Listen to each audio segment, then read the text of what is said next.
Армысыздар, құрметті көрермендер. Араға өте көп уақыт салып, мен қайтадан жаңадан осы арнада видео түсіруге енді ғана уақыт тауып жатырмын. Видео контент жасау оңай шаруа емес екенін өзіміз көріп жатырық. Сондықтан да видео түсіріп, оны YouTube арнаға салып, оны өңдеп жатқан барлық шығармашылық адамдарға басымды иіп, қазір таңғалуға дайынмын, себебі шынымен де оңай емес екен.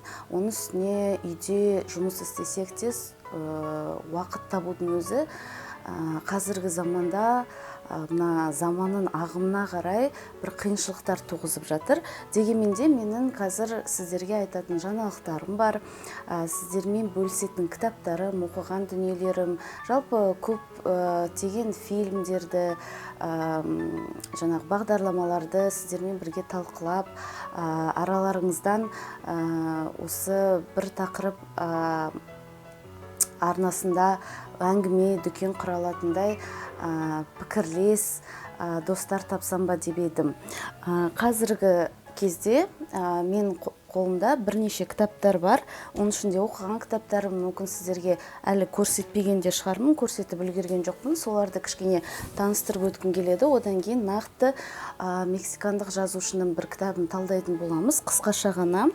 Менің қолымда қазір бұрыннан бері оқыған, бірақ енді ғана қолыма кітап түрінде түскен Джоан Харристің «Евангелие от Луки» деген кітабы бар. Осы кітап туралы жеке пікірімді қалдырғым келеді, себебі өте қызықты жазушылардың бірі. Қазіргі заманда америкалық жазушы Джоан Харрис скандинавиялық мифтердің, аңыз әфсайлардың негізінде бір роман жазған екен. Бұл романды мен өзім электрондық кітап арқылы оқыған болатын, бірақ бұны бауырым Ақжол сатып алып, өзі оқыған екен, маған кітабын оқығаннан кейін сыйлады. Одан кейін жақын күндері, осы 1-2 күн бұрын Меломан дүкенінен, кітаптар дүкенінен «Место для вас» Фатима Фархин Мирза деген автордың жаңа кітабын көрдім. Бұл кітап Сара Джессика Паркердің баспасынан шыққан алғашқы кітап екен, яғни баспаның алғашқы қадамы. Сыртқы дизайнына қарап, оның артындағы жаңағы пікірлерін оқып, өте қызықты болып көрінді. Кішкене аннотациясын оқыдым, біраз беттерін аралап қарап шықтым, бірақ әлі оқыған жоқпын. Жақын арада мүмкін барлық кітаптарды түсіріп үлгерсем, осы кітап туралы да оқып бітіргеннен кейін пікірімді қалдырғым келеді. Одан кейін менің қолымда өзімнің ең сүйікті, осы 2020-2021 жылдың ең сүйікті, ең үздік кітабы Джером Селлинджердің «9 рассказов», 9 әңгіме деген кітабы қолыма түсті. Бұл кітап менікі емес, менің құрбымдікі. Құрбымнан оқуға алған болатын, бірақ бұл кітаптарды онсыз да кітап қолыма тимей тұрып, электронды түрде барлығын оқып шыққан болатымын. Селлинджер менің ең сүйікті жазушыларым бірі, әлем әдебиетіндегі ең мықты жазушылардың бірі деп ойлаймын.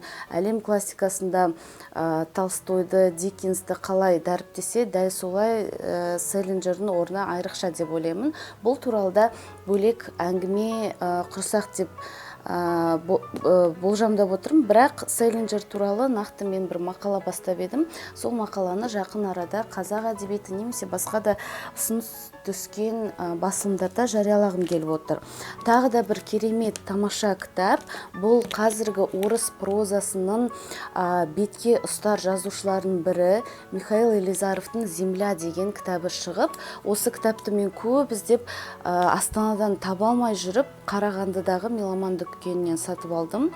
Флип KZ-тен де біраз қарап шығып едім тапсырыс беру үшін, бірақ күндердің бір күнінде әйтеуір қолыма түсті. Бұл кітапты мен оқыдым, қимай соңғы беттеріне дейін оқып шықтым, бірақ бұл туралы әңгіме бөлек болу керек. Тек сіздерге обзор ретінде көрсеткім келіп отыр. Егер классикалық әдебиетті, қазіргі заман әдебиетін, орыс прозасын жақсы көретін болсаңыздар, міндетті түрде Михаил Елизаровтың шығармашылығына көңіл аударып, оның ішінде «Земля», «Жер» атты романына бір көз тоқтатсаңыз болады. шынымен де оқуға тұрарлық романдардың бірі. Мен жапон әдебиетін өте қатты жақсы көремін, бірақ жапон әдебиетінен оқыған дүниелерім аз. Сондықтан да қазір осы айдан бастап өзіме жапон әдебиетінің бір топтамасын жинағым келіп жүр, кітаптарын қарап жүрмін. Соның ішінде өзіме бір кішкене таныс жазушылардың бірі бұл Рю Мураками, Харуки емес, нақты Рю Мураками. Рю Муракамиді оқу өте қиын екен білем, оның алғашқы романдардың бірі, тіпті алғашқы романы ғой деймін, «Все оттенки голубого» деген өте ауыр шығармалардың бірі, бірақ кітаптың дизайны өте әдемі жасалған. Былай қарасаңыз, бір жеңіл оқылатын кітап сияқты, дегенмен де бұл кітаптың мен сюжетін, бұл кітаптың тарихын жақсы білемін. Кішкене зерттеп қараған болатын. Десек те қолыма қарындаш ұстап, осы кітапты жақын арада тағы да бір жақсылап оқып алғым келіп отыр. Рю Муракамидің шығармашылығымен мен бакалавриат кезінде танысқан болатынмын. Оқылуы ауыр жазушы, бірақ оқуға тұрарлық немесе танысуға тұрарлық, дегенмен де барлық оқырманға кеңес беретін кітап емес. Нақты әдебиет әлемінде қызығушылығы бар, мүмкін қолына қалам ұстаған жазушылар болса, қаламгерлер болса, журналист, азаматтар, азаматшалар болса, жалпы өнерге деген қызығушылық танытатын адамдар болса, дәл сондай адамдарға оқуға кеңес берер едім. Жақында 8 наурыз әйел адамзаттың мерекесі өтіп, маған сол мерекеге арнайы әкем мен бауырым Қарағандыдан сыйлық жіберді. Білесіздер, бұған дейін мен бөлек арнайы видео түсірген болатынмын, бірақ ол жерде де көп тоқталып өткен жоқпын. Мен комикстер мәдениетін өте қатты жақсы көремін. Себебі кішкентай кезімнен бауырым қызығушылық танытқаннан мен де соған араласып, қазіргі таңға дейін кино әлеміндегі жарқ етіп шыққаннан бұрын осы комикстер мәдениетімен, комикстер әдебиетімен өте қатты қызығушылық танытып айналысқан болатын. Оқып жүремін, қарап жүремін, қызығушылық танытып жүремін. Күнделікті комикстер туралы интернет желісінен әртүрлі ақпараттарды қарап жүретін адамдардың бірімін. Маған мынандай өте әдемі, керемет, үлкен комикс сыйлады бауырым. Vision, жақында Ванда Vision деген телехикая шыққан болатын. Әлем бойынша барлық рекордтарды жарып, үлкен қаралым жинаған сериалдардың бірі болды. Жалпы бұндай сериалдарды қарап, оларға мән беріп, оларды талдап көру, немесе одан ең құрғанда хабардар болу, менің ойымша қазіргі көзі ашық азаматтардың бір міндеті деп ойлаймын. Себебі бұл біздің қазіргі массовая культура дейді ғой, бұқаралық мәдениетке жататын бір құбылыс. Ол құбылыстан тыс қалып, немесе бұны балалар әдебиеті, немесе бала жасөспірімдерге арналған бір кітап ретінде қабылдамай, осындай үлкен әдемі графикалық романдардан жаңағы хабардар болып жүргенді өзім ұнатамын және кеңес беремін. Мына кітапта мен дәл Vision'ды оқыған жоқпын әлі, қарап өттім. Кітаптың өзін қолға ұстап, кішкене бүйтіп парақтап өткеннің өзінен үлкен жақсы бір сезімде қаласыз. Себебі өте әдемі, өте сапалы орындалған жұмыс. Біздің ТМД аймағындағы қазіргі жаңағы бұқаралық мәдениеттің немесе кітап мәдениетінің бір қадам ба, немесе бірнеше қадам ба артта қалуының себебі осындай міне әдемі кітаптарды жасай алмауында деп ойлаймын. Жақсы баспа үйлері бар, бірақ міне дәл мұндай кітаптың өзі бір қаралық, бір романға бергісіз дүние, керемет жазылған, сюжеті де тамаша. Енді бұл туралы бөлек әңгіме айтамын. Және осы Vision'ға байланысты тағы да бір кейіпкердің хикаясы бойынша Алая ведьма. деген кітапты да сыйлыққа алдым. Бауырым маған арнайы таңдап жіберген екен. Бұл персонаж, бұл кейіпкер менің сүйікті кейіпкерлердің біріне айналды, әсіресе сериалдан кейін. Бірақ бұл комиксті мен оқып бітірдім. Осы жақын арада осы туралы жазып, пост ретінде немесе мақала ретінде де негіз жазуға болады. Қазіргі әдебиеттануда комикстер мәдениетін, комикстер әлемін, комикстер поэтикасын зерттеу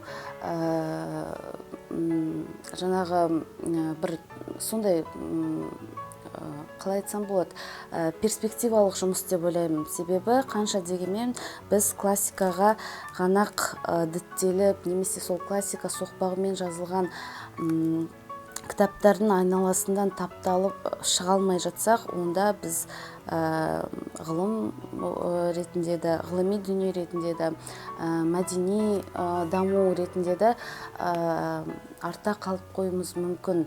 Әлемді жаулаған кез келген, бұл да бір індет сияқты ғой. Қазір тұтынушылар заманы болғандықтан ақпарат тез тарайды.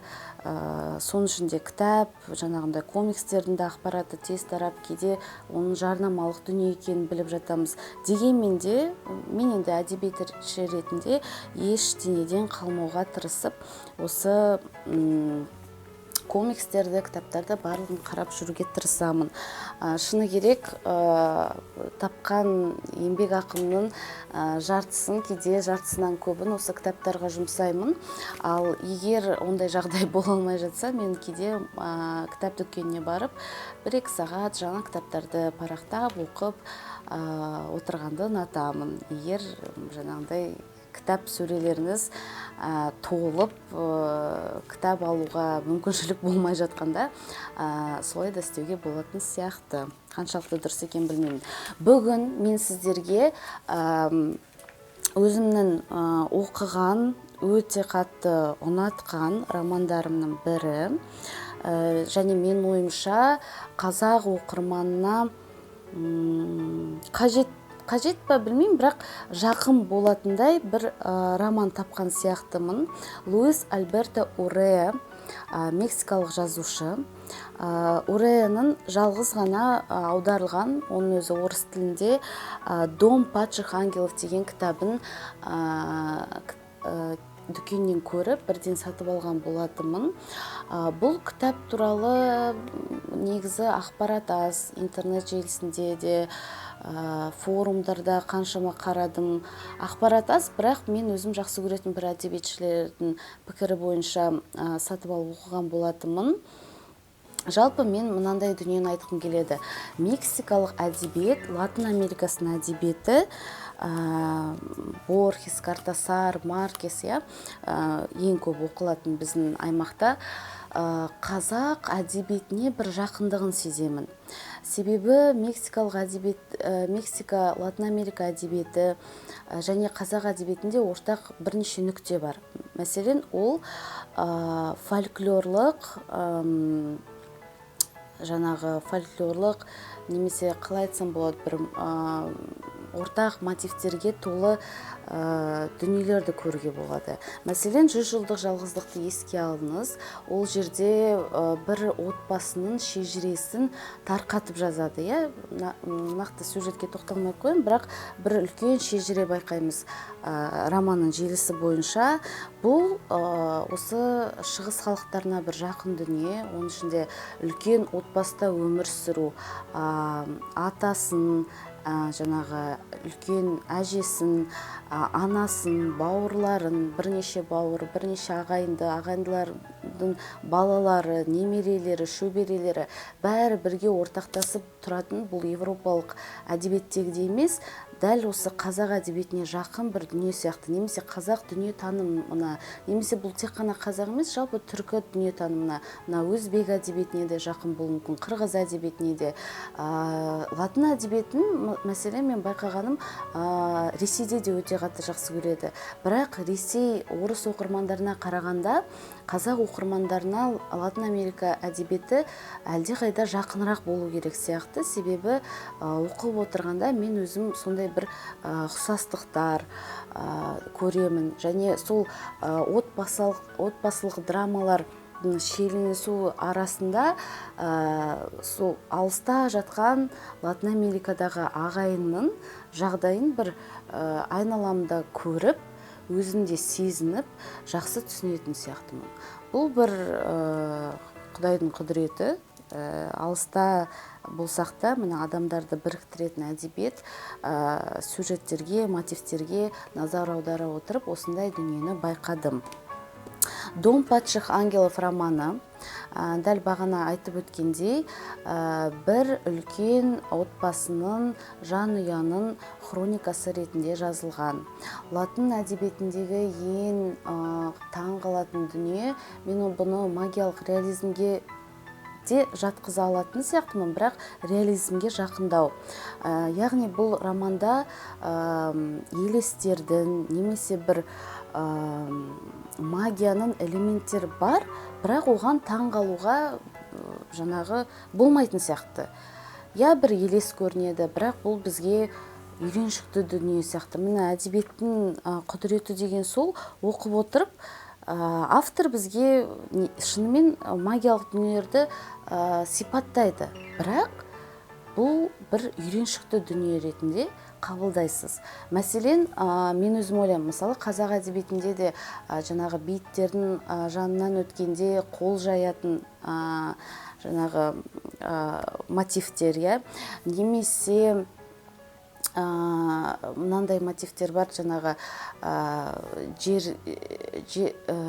жерлеу рәсімінде жаңағы жерленген мәйіттің, мен қазір дәл қай романда екенін ұмытып тұрмын, қайта-қайта жер бетіне шығуын бір ауылда, ол жерде жаңағы жерлеуге болмайтынын айтады да. Бұл да бір негізі магия, құдірет. Бірақ қазақ оқырманы үшін үйренішікті жағдай. Дәл осы сезім мен осы Латын Америка әдебиетін оқығанда, әсіресе бұны Маркесте байқадым, 100 жылдық жалғыздықта.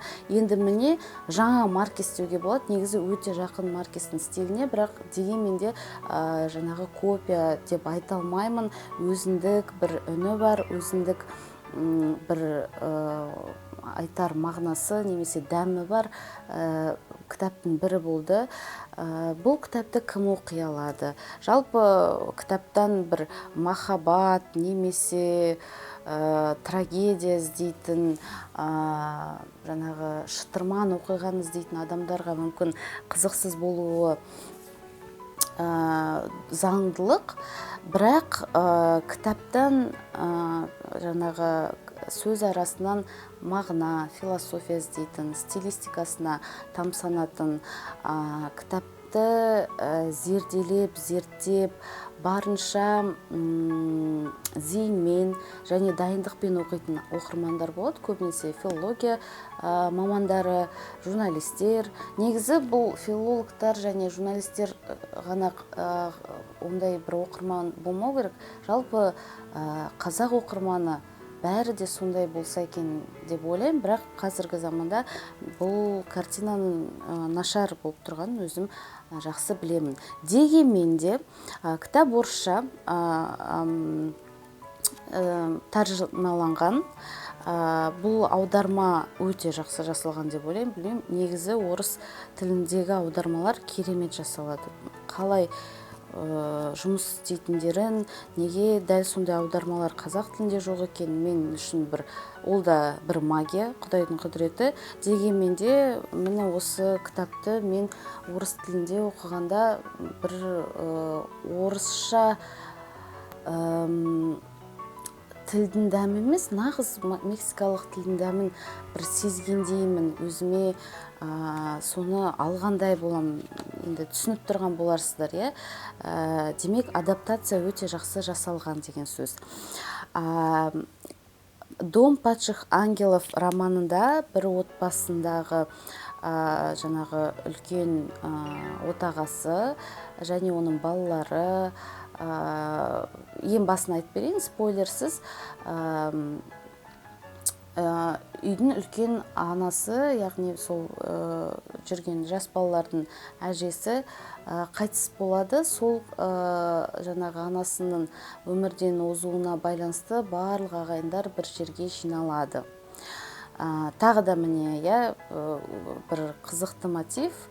Негізі барлық әдебиетте бар, бірақ сол үлкен отбасы болып жиналу бұл қазақ қауымына да өте таныс жағдай. Көптен көрмеген адамдар әйтеуір көз көрісіп, жаңағы батаға жазылып, көңіл айту деген ол міндетті түрде бар. Дәл сондай мотив осы Мексика әдебиетінде де дәл осы романда жақсы байқалады. Және сол жерде бұл адамдар бір қызығы періште ретінде жаңағы бір-біріне кейде періште ретінде, мысалы үлкен періште, кіші періште сияқты кейде бір-біріне жаңағы сөйлесіп отырады бір-бірімен. Яғни старший ангел сказал, что нужно было собраться, скажем, например, вечером. Осындай сияқты бір қазір ойыма келген сөздер, жаңағы цитаталар, бірақ қарапайым отбасы. Ортасында жаңағы есімдері аталып отырады, бірақ оның арасында кейде үлкен періште, кіші періште, періште ағайындылар деп айтылады. Басында мен түсінген жоқпын, бұл періштелер туралы роман ба, немесе қарапайым адамдар туралы ма. Негізі қарапайым адамдар туралы, бірақ сол періште деген образдың өзіндік бір функциясы бар. Оны сіз романның жартысынан кейін, жартысын оқып бітіргеннен кейін кішкене түсіне бастайсыздар деп ойлаймын. Патша ангел дегеніміз енді түсінесіздер, жаңағы өз миссиясынан қайтып, алғаш рет жаңағы Құдайдан бас тартқан періштелерді, енді Інжілдегі Люцифер хикаясына сүйенетін болсақ, осындай бір термин бар, патша ангелы. Бұл жерде Америка штатындағы мексикалық эмигранттар туралы осындай бір патша ангелы метафорасын қолданады. Өте қызықты, өйткені мына эмигранттардың өмірі жалпы бұл романда болмасын, қай жерде болмасын. Мысалы, өз туған жерінен алыс жерде тұрып жатқан кез келген ұлт өкілі бір айдауда, сүргінде жүрген сияқты. Мейлі қанша жерден жағдай жақсы болсын, мейлі мысалы жаңағы Ресейде тұрып жатыр, жақсы үйі бар, немерелі, шөберелі болды, бірақ ол қазақ отбасы болғаннан кейін жаңағы туған жеріне тартып тұрады. Сол себептен бір осындай қызықты образды байқадым. Және бұл роман Америка кеңістігі мен Мексика кеңістігін бір әдемі түрде ортаға келеді.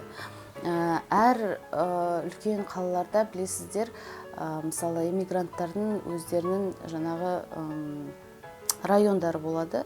Сол сияқты осы мексикалық районды әдемілеп сипаттайды. Бұны мен кинолардан көргеннен болар, елестете алдым.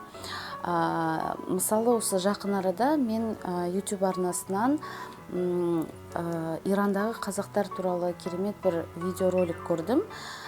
Дәл сол сияқты, мысалы, сол Ирандағы қазақтар видеоролигін сілтемесін осы видеоның астында қалдырамын, қарап көріңіздер, міндетті түрде өзіме ұнады.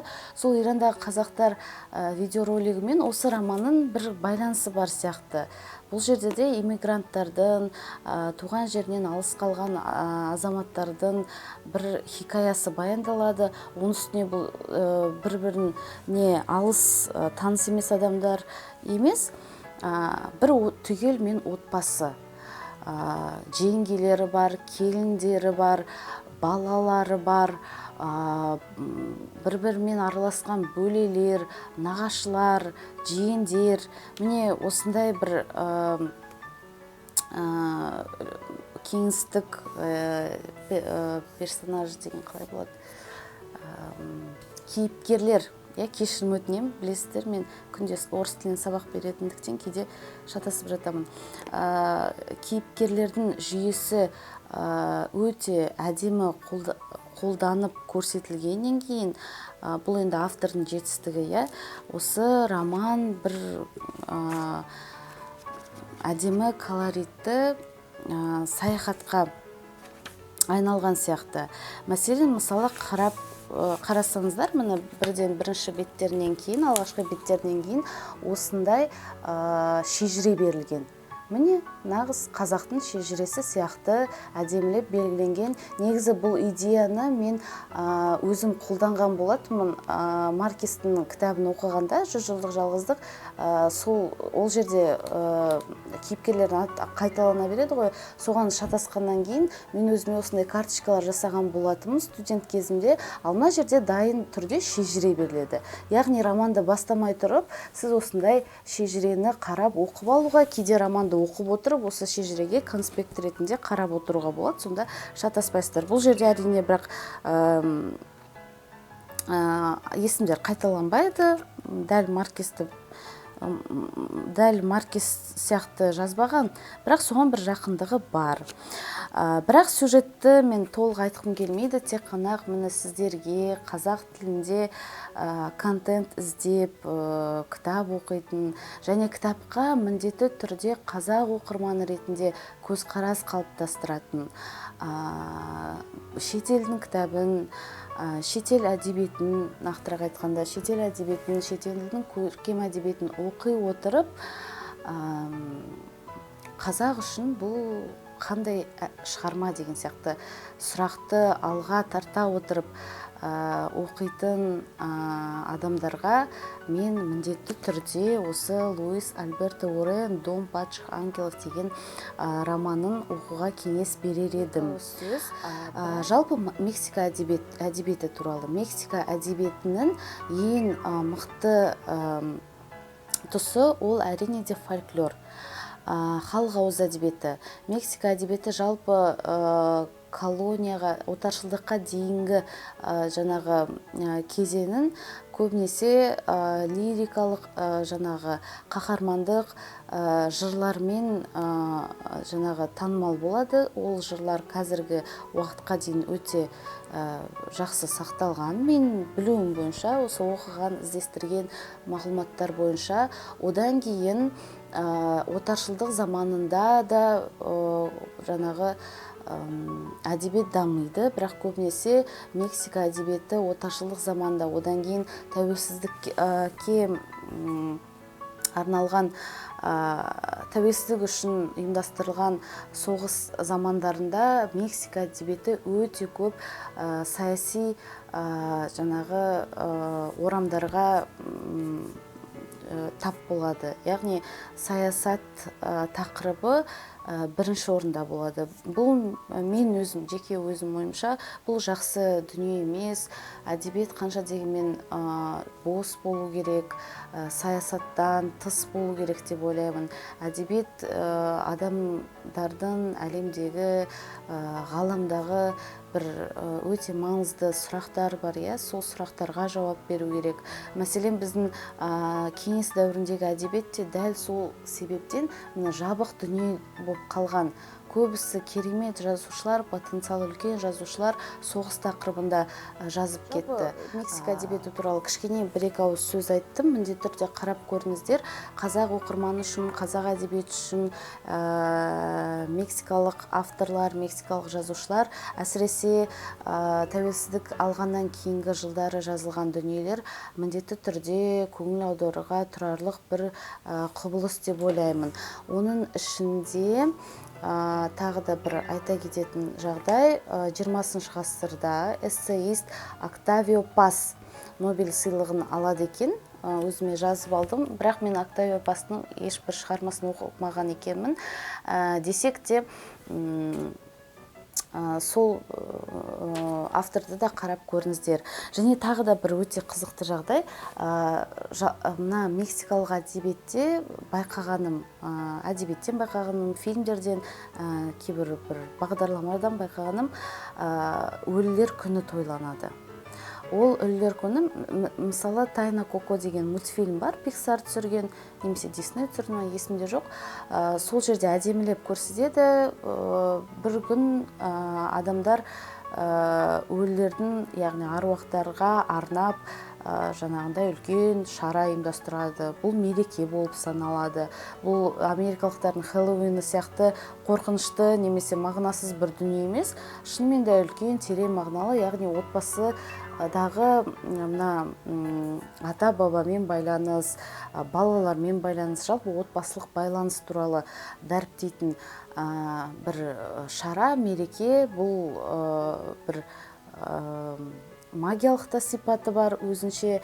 Дегенмен де, мысалы, біздің халықта да дәл сондай наным сенімдер бар. Мысалы, біз жаңағы түсімізге аруақтар кіріп жатса, міндетті түрде жеті шелпек пісіріп таратамыз, Құран оқытамыз. Бұл жерде мен жаңағы діни мәселе туралы мүлдем айтқым келмейді. Дегенмен де осындай бір ұқсастықтар бар. Және 2003 жылы немесе 2009 жылы, мен қазір ұмытып отырмын, ЮНЕСКО-да осы өлілер күні бір әлемдегі ең құнды, қалай айтсам болады, құбылыстардың бірі ретінде тіркелген екен. Сондықтан да Мексика әдебиеті туралы жалпы мен өзім де хабарым аз, өкінішке орай, бірақ мен оқып, іздестіруді бастадым. Өкінішке орай, ғаламторда да бұл туралы өте аз мәлімет. Сондықтан да бұны ағылшын тілінде немесе латын Америка тілдерінің бірінде оқып іздестіру керек деп ойлаймын. Өткен жылы пандемия басталмай тұрып, мен итальян тілін меңгере бастаған едім. А1 курсын бітіргеннен кейін пандемия үшін біз курсты тоқтаттық, өкінішке орай. Сондықтан да осы ойымды, мақсатымды орындауға қазір жағдайым болмай отыр, тілді білмегендіктен. Бірақ міндетті түрде осы тілді меңгеріп, сол жақтың әдебиетін зерттегім келеді. Шынымен де бұл біздің қазақ қоғам үшін, жалпы жарайды, мен зерттемесем де қазақ филологиясында, жалпы әдебиеттануда оқып жүрген отандастарым, замандастарым, жаңағы әріптестерім бар болса, міндетті түрде осы Мексика әдебиетіне, Латын Америка әдебиетіне назар аударуларыңызға кеңес берер едім. Себебі компаративистика, яғни салыстырмалы түрде өте көп дүниелерді шығаруға болады.